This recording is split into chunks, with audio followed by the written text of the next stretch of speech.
अहम खबर आपको देंगे। दियामिर में पुलिस एहलकारों पर फायरिंग से 3 एहलकार शहीद और 4 जख्मी हो गए हैं।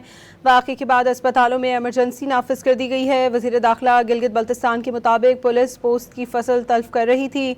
इस दौरान फायरिंग हुई है। पुलिस और मुल्ज़िमान के दरमियान फायरिंग का तबादला जारी है।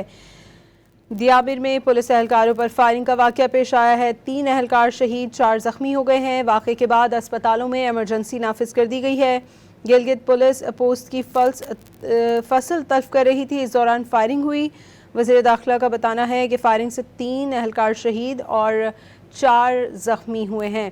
इस खबर के हवाले से आपको बता रहे हैं दियामिर में ये वाक़या पेश आया है। फायरिंग से 3 एहलकार शहीद और 4 जख्मी हो गए हैं। फायरिंग का तबादला इस वक्त जारी है।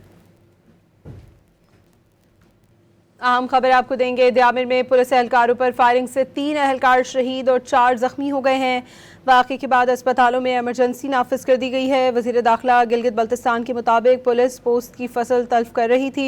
इस दौरान फायरिंग हुई है। पुलिस और मुल्ज़िमान के दरमियान फायरिंग का तबादला जारी है। दियामिर में पुलिस एहलकारों पर फायरिंग का वाक़या पेश आया है। 3 एहलकार शहीद, 4 जख्मी हो गए हैं। वाक़े के बाद अस्पतालों में एमरजेंसी नाफिज कर दी गई है। गिलगित पुलिस पोस्ट की फसल तल्फ कर रही थी। इस दौरान फायरिंग हुई। वज़ीर दाखिला का बताना है कि फायरिंग से 3 एहलकार शहीद और 4 जख्मी हुए हैं। इस खबर के हवाले से आपको बता रहे हैं दियामिर में ये वाक़या पेश आया है। फायरिंग से 3 एहलकार शहीद और 4 जख्मी हो गए हैं। फायरिंग का तबादला इस वक्त जारी है।